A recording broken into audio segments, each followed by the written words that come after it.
A decision by Palestinian President Mahmoud Abbas to avoid negotiations with Israel and press for unilateral statehood is regrettable, Prime Minister Benjamin Netanyahu's office said. The statement released by Netanyahu's office on Saturday night was in response to Abbas's decision to seek recognition of a Palestinian state at the United Nations next month rather than negotiations with Israel. Abbas has apparently decided to avoid direct negotiations with Prime Minister Benjamin Netanyahu. Netanyahu still believes that only direct and real negotiations, not unilateral decisions, can advance the peace process, the statement said.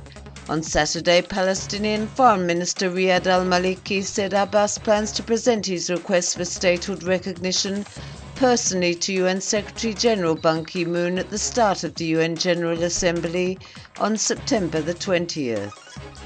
Iran will respond decisively if the United States or Israel attempt to attack the Islamic Republic, President Mahmoud Ahmadinejad said. They wish to do it, they want to do it, but they know about our power, they know we are going to give them a decisive response. We have a saying in our language, if someone throws a smaller stone, you should respond with a bigger stone. We will defend ourselves within our capabilities, Ahmadinejad said in an exclusive interview with Russia Today. In the interview that covered a vast number of subjects, the Iranian president said his country's objective is to develop peaceful nuclear energy. Nuclear weapons have no capabilities today. If any country builds a nuclear bomb, in fact they waste their money on resources, and secondly they create a danger to themselves. The Americans have nuclear bombs and nuclear weapons. Could they win Iraq or Afghanistan? Could nuclear weapons help the Zionist regime win in Lebanon and Gaza, he declared.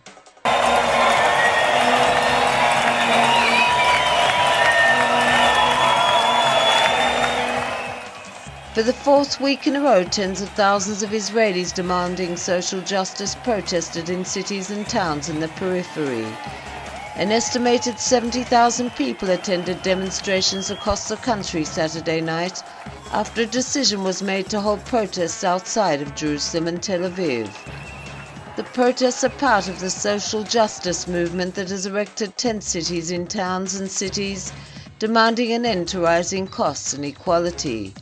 The protesters demand an end to price hikes on food, affordable housing, free tuition in elementary schools and improved health care. The largest protest was in Haifa, where over 25,000 Israelis and Arabs attended. Protests were also held in Beersheba, Rosh Pina, Beit She'an, Nazareth, Nahariya, Netanya, Rishon LeZion, Ashkelon, Dimona and Eilat.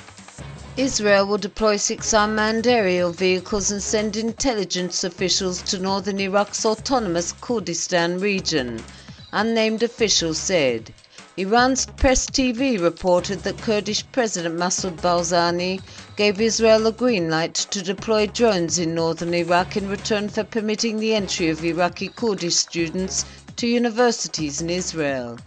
An unspecified number of Israeli intelligence agents and military advisors equipped with special transmitting devices will also be sent to Mosul to train Kurdish security forces, the report said. 4 drones will be stationed at Khaladia Air Base in the city of Kirkuk, and 2 drones will be based at an airport in Mosul.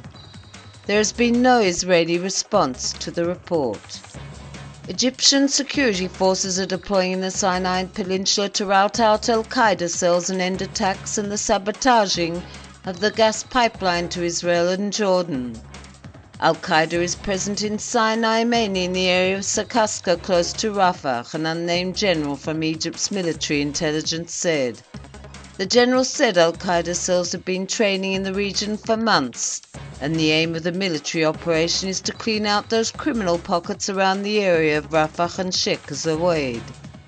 Since the ouster of Egypt's President Hosni Mubarak in February, the gas pipeline in northern Sinai that supplies Israel and Jordan has been subjected to a number of attacks, causing a disruption in supplies.